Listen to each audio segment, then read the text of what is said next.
Hi everyone, good morning. मैं पंकज मौर्य, आप सबका स्वागत है आपके अपने यूट्यूब चैनल में। आज हम लोग देखेंगे सिलेक्शन बैच 23। इससे पहले सिलेक्शन बैच 22 हो चुके हैं। जिसने भी वीडियोस ना देखी हो चैनल पर जाके देख ले। इस सिलेक्शन बैच में आपको प्रोवाइड करवाए जा रहे हैं लिटरेरी टर्म्स, किट का कमेंट्स, लिटरेचर और ग्रामर के क्वेश्चन, जो कि आपके UP TGT, PGT, BPSC, TRF 4.0 के लिए बहुत ही ज़्यादा क्रूशियल होने वाला है।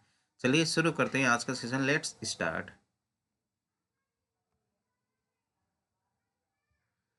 Question of the day. Last session का जो क्वेश्चन ऑफ द डे था वो था, who said Tennyson and Browning are poets and they think but they do not feel their thought as immediately as the odour of a rose.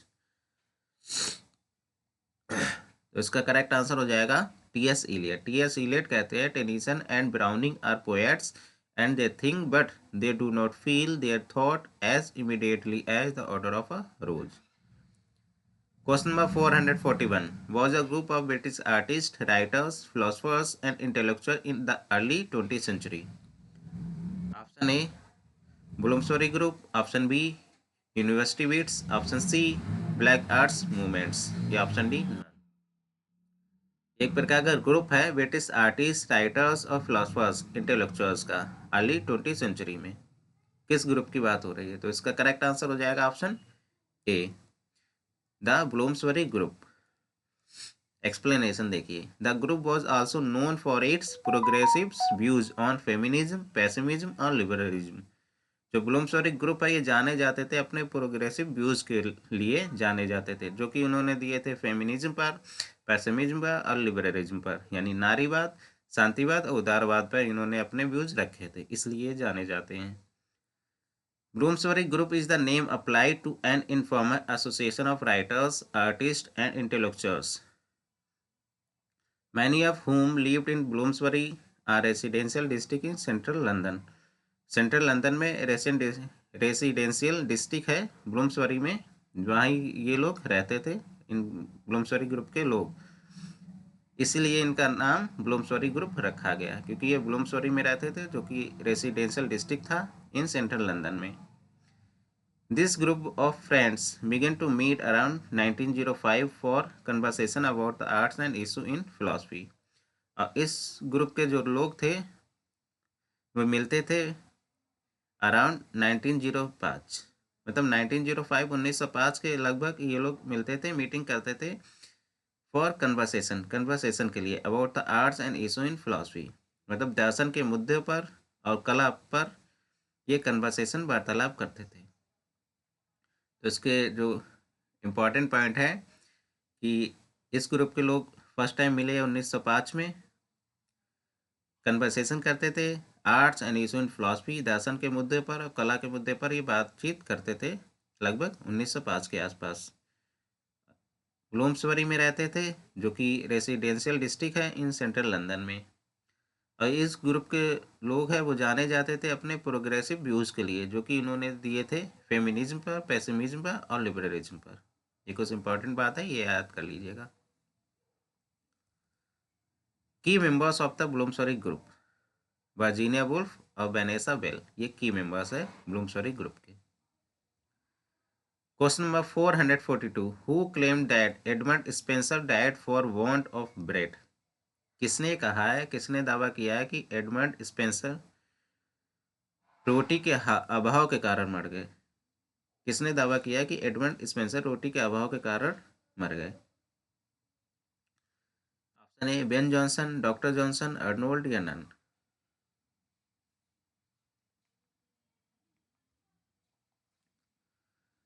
Question number 442 का correct answer हो जाएगा option ए, Ben Jonson.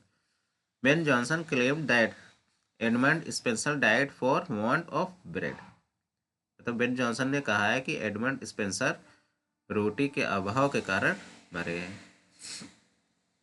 Explanation देखिए इसका। Ben Jonson claimed that Edmund Spenser died from starvation, मतलब Ben Jonson ने दावा किया है कि एडमंड स्पेंसर भूख के कारण मरे, saying that he died for want of bread. However, this claim is considered doubtful because Spencer was still receiving payments from the English government. Ben Jonson ने जो दावा किया है वो डाउटफुल कंसिडर किया जाता है, क्योंकि स्पेंसर को इस टाइम तक उनको पेमेंट्स मिल रही थी, इंग्लिश गवर्नमेंट मतलब ब्रिटिश गवर्नमेंट से इनको पेमेंट्स मिल रही थी। अगर पेमेंट मिल रही थी तो ये भूख के अभाव के कारण क्यों मर जाएंगे। इसलिए जो स्टेटमेंट है बेन जॉनसन का, ये डाउटफुल कंसीडर किया जाता है। Spenser is buried in the Poets' Corner in London's Westminster abbey next to Chaucer. और जो स्पेंसर को दफनाया गया है पोएट्स कॉर्नर में in London Westminster Abbey में, मतलब चौसर के बगल में इनको दफनाया गया है पोएट्स कॉर्नर में। क्वेश्चन नंबर 443 कॉमन एरर्स का क्वेश्चन है, किस पार्ट्स में एरर है। My brother who live in Pune in arriving tomorrow, no error.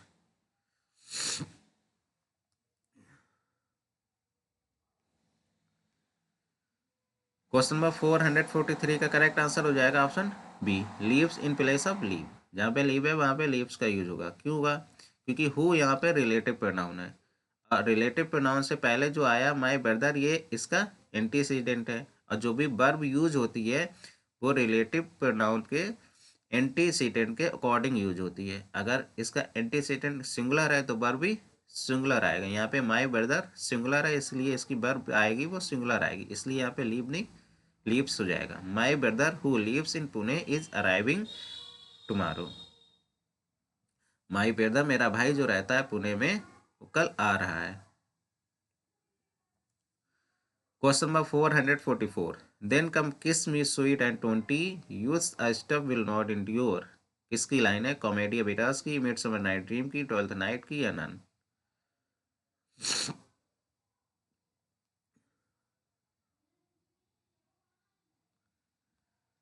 Question number 444 का करेक्ट आंसर हो जाएगा ऑप्शन सी, ट्वेल्थ नाइट की लाइन है, then come kiss me sweet and 20 youth's stuff will not endure. Twelfth Night से ये line ली गई है। ये एक सॉन्ग है ट्वेल्थ नाइट में, ये सॉन्ग है O mistress mine where are you roaming. ये सॉन्ग है ट्वेल्थ नाइट में आया है एक्ट सेकंड और सीन थर्ड में, ये पूरा सॉन्ग है। इसकी फर्स्ट लाइन है O mistress mine where are you roaming O stay and hear your true love's coming, और इसकी लास्ट लाइन है then come kiss me sweet and 20 youth stuff will not endure. तो इसकी first line और last line याद कर लीजिए। Twelfth Night से ये सॉन्ग आया है। ये सॉन्ग भी पूछ सकते हैं किस प्ले से आया है, किस सीन या किस एक्ट में है, तो आप बता सकते हैं एक्ट सेकंड और सीन सेकंड में है। स्टार्टिंग की लाइन और लास्ट लाइन याद कर लीजिए। Question number 445 by William Shakespeare explore the theme of carpe diem which means seize the day. William Shakespeare का कौन सा प्ले है जो एक्सप्लोर करता है कार्पी डीम की थीम को, जिसका मतलब होता है सीज द डे, मतलब enjoy the day. Option A Midsummer night Dream, option B Comedy of Errors, option C As you like It, या ऑप्शन डी नन।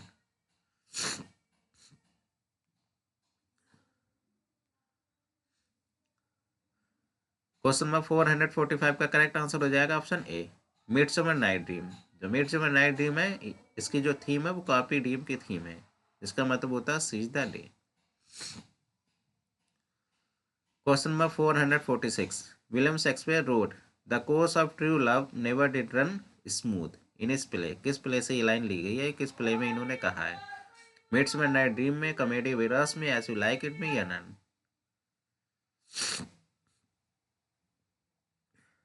तो क्वेश्चन नंबर 446 का करेक्ट आंसर हो जाएगा option A, Midsummer night dream में इन्होंने कहा है। Lysander एक करेक्टर होता है मिडसमर नाइट ड्रीम में, उसी ने बोला है कि the course of true love never did run smooth. तो इस करेक्टर किस करेक्टर ने बोला है, तो लाइसेंडर ने कहा है एक्ट फर्स्ट और सीन फर्स्ट में। Lysander says this to Hermia, Lysander Hermia से कहता है एक्ट फर्स्ट सीन फर्स्ट में, the course of true love never did run smooth.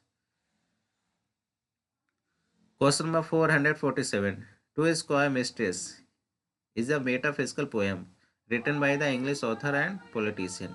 metaphysical poem है ये टू हिज कॉय मिस्ट्रेस। किसने लिखी है, जॉन कीट्स ने, डी.एच. लॉरेंस ने, रॉबर्ट ग्रेव्स ने, एंड्रू मार्वेल ने।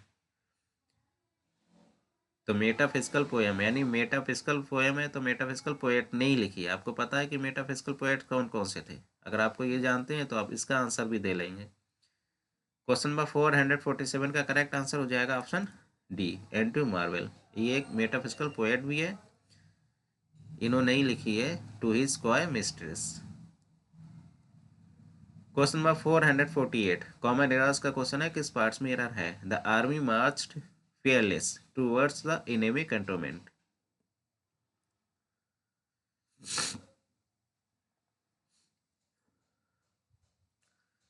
क्वेश्चन नंबर 448 का करेक्ट आंसर हो जाएगा option B, fearlessly in place of fearless। यहाँ पे एडवर्ब fearlessly का यूज होगा, ना कि fearless का, क्योंकि ये fearless मार्च को क्वालिफाई कर रहा है और जो वर्ब को क्वालिफाई करता है वो एडवर्ब करता है, ना कि एडजेक्टिव। तो यहाँ पर मार्च वर्ब है, इसलिए जो वर्ब को क्वालिफाई करेगा एडवर्ब आएगा, इसलिए यहाँ पर fearlessly आ जाएगा। The army marched fearlessly towards the enemy cantonment. Question number 449 who built the Blackfriars theatre and the Globe theatre? Black fryer theatre और ग्लोब थिएटर किसने बिल्ड किया था? क्वीन एलिजाबेथ फर्स्ट ने, क्वीन विक्टोरिया, जेम्स बारवेज या Shakespeare ने? Question number 449 का correct answer हो जाएगा option C, James Burbage built the Blackfriars theatre and the Globe theatre. Burbage built the Globe theatre in 1599, मतलब 1599 में ग्लोब थिएटर को build किया था। Globe theatre was closed in 1642 and demolished in 1642 to 45। Globe theatre बंद हो गए थे 1642 में और पूरी तरह से डिमोलिश हो गए थे 1644-45 में। ग्लो बारवेज ने ग्लोब थिएटर कब बनाया था? 1599 में। ये याद कर लीजिएगा कि 1599 में ग्लोब थिएटर को बिल्ड किया गया था। Question number 450 in literature is the implied meaning of a word that goes beyond its literal definition। डेनोटेशन, कैनोटेशन, डिकेडेंस या नन? किसकी बात हो रही है? एक implied meaning of the word goes beyond its literal meaning, यानी जो लिटरल डिफिनेशन होता है या लिटरल मीनिंग होता है उससे परे इसका मीनिंग होता है, इसको क्या कहते हैं? डेनोटेशन, कैनोटेशन, डिकेडेंस।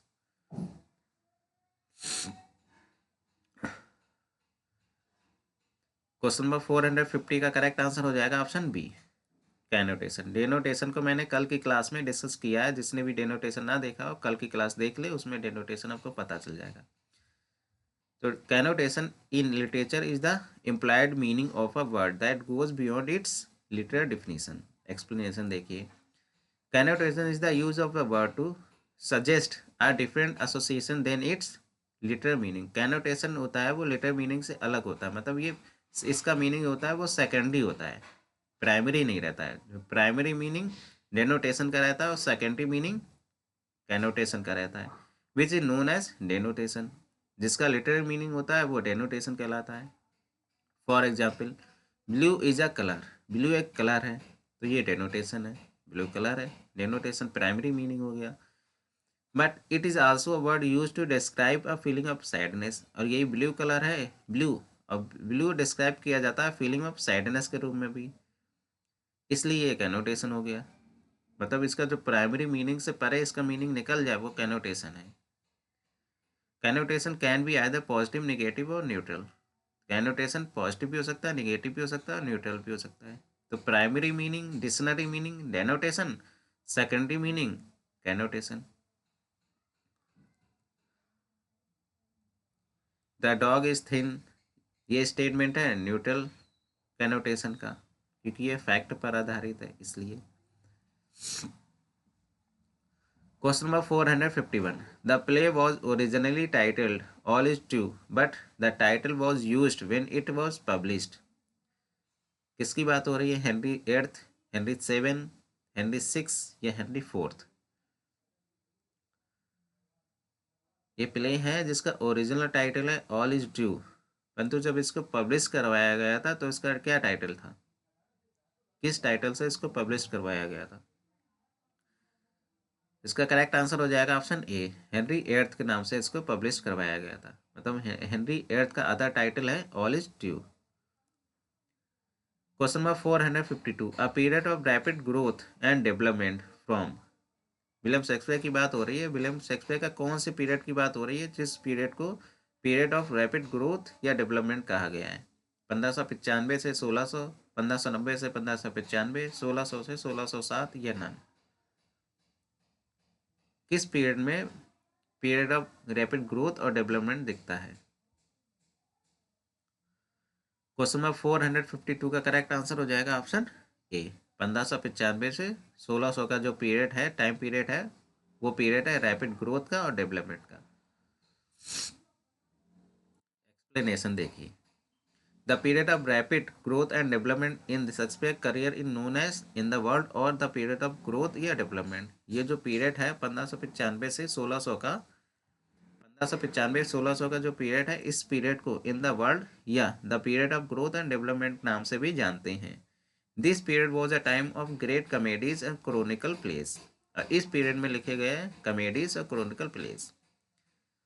Shakespeare play from this period include, इस पीरियड में जो प्ले इंक्लूड है वो है merchant of Venice, much ado about nothing, as you like it, midsummer night dream, as you like it and Henry fourth. Question number 453, ऐसे published by Francis Bacon in 1597। कितने ऐसे publish किए गए थे Francis bacon के द्वारा 1597 में? 10, 18, 12 या नन? क्वेश्चन नंबर 453 का करेक्ट आंसर हो जाएगा option A, 10 essays published by Francis Bacon in 1597। Question number 454, common errors का क्वेश्चन है, किस पार्ट्स में एरर है? Mr. Rao asked the newcomer to his office if he will minded working late that day. Question number 454 का correct answer हो जाएगा option B, would mind in place of will minded. सबसे पहले तो bill minded ही नहीं होगा, minded ही यहाँ पे गलत है, क्योंकि मॉडल वर्ब के साथ कभी भी थर्ड फॉर्म यूज नहीं होती है। मॉडल वर्ब के साथ हमेशा वर्ब की फर्स्ट फॉर्म का यूज होता है, इसलिए माइंडेड नहीं होगा। और सेंटेंस पास्ट में है क्योंकि यहाँ पे आस्क्ड लगा है, मिस्टर राव आस्क्ड, तो पास्ट का है, तो यहाँ पे विल नहीं वुड होगा। तो मॉडल वर्ब वुड है, इसलिए यहाँ पे वर्ब की फर्स्ट फॉर्म यूज होगी, वुड माइंड। तो mister Rao asked the newcomer to his office if he would mind working late that day.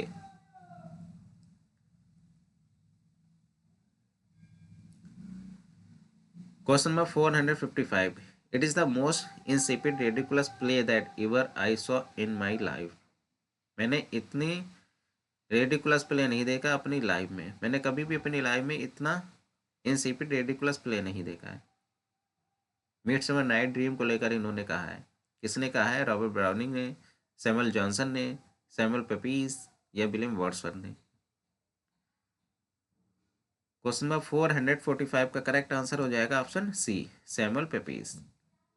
इन्होंने मिडसमर नाइट ड्रीम को लेकर कहा है कि ridiculous play that ever I saw in my life, इतना ridiculous play मैंने अपने पूरे जीवन में नहीं देखा है। Question number 456, I thought 10,000 swords must have lived from their scabbards to avenge even a look that threatened her with insult।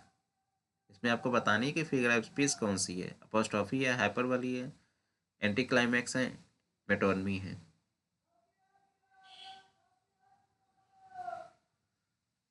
Question number 456 का करेक्ट आंसर हो जाएगा option B, hyperbole. Question number 457, criticise Wordsworth use of language, the poem subject matter and its moral. किसने criticise किया है Wordsworth ने जो use किया है लैंग्वेज को या पोएम के सब्जेक्ट मैटर को या उसके मोरल्स को? Francis Jeffrey, Alexander Pope, Edmund Spenser या सैमुअल जॉनसन?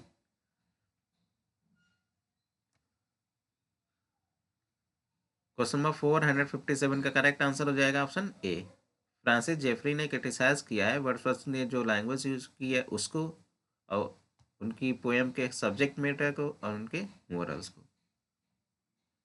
ये देखिए, he found the poem's moral unclear. ही यहाँ पे फ्रांसिस जेफरी के लिए यूज हुआ है। फ्रांसिस जेफरी ने कहा है कि found the poem's moral unclear, जो उनकी वर्ड्सवर्थ की पोएम का जो मोरल है वो अनक्लियर है। वर्ड्सवर्थ ने जो डिक्शन यूज किया उसका ऑब्जेक्शन इन्होंने किया है फ्रांसिस जेफरी ने। He found the poem subject matter to be load, उन्होंने कहा है कि इनका जो सब्जेक्ट मैटर इनकी पोएम का है बहुत ही नीचा है, लो है। तो इस टाइप से फ्रांसिस जेफरी ने इनको क्रिटिसाइज किया है। Question number 458, poetry is a criticism of life. किसकी कोट है ये? फ्रांसिस जेफरी की, अलेक्जेंडर पोप की, एडवर्ड स्पेंसर की, मैथ्यू अर्नोल्ड की।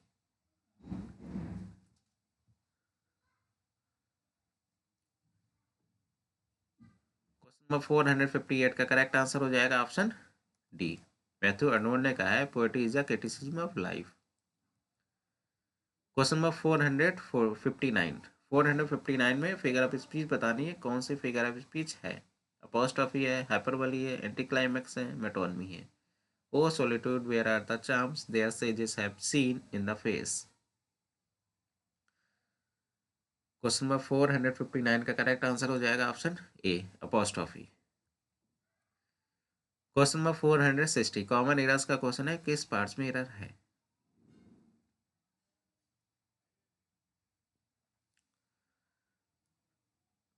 The balloon flew up as soon as the man cutting the string. बैलून उड़ गया जैसे ही आदमी ने धागे को काटा। क्वेश्चन नंबर 460 का करेक्ट आंसर हो जाएगा option C, cut in place of cutting, क्योंकि आईएनजी फॉर्म कभी भी डायरेक्ट यूज नहीं होती है, तो यहाँ पे कटिंग नहीं कट होगा, क्योंकि सेंटेंस भी सिंपल पास्ट का है। The balloon flew up as soon as the man cut the string. Question of the day, who defined poetry as medium of imitation. किसने पोएट्री को डिफाइन किया है मीडियम ऑफ इमिटेशन के रूप में? कमेंट बॉक्स में कमेंट करके answer बताइएगा। क्वेश्चंस अगर पसंद आ रहे हो चैनल को लाइक शेयर एंड सब्सक्राइब करना ना भूलेगा। Thank you so much.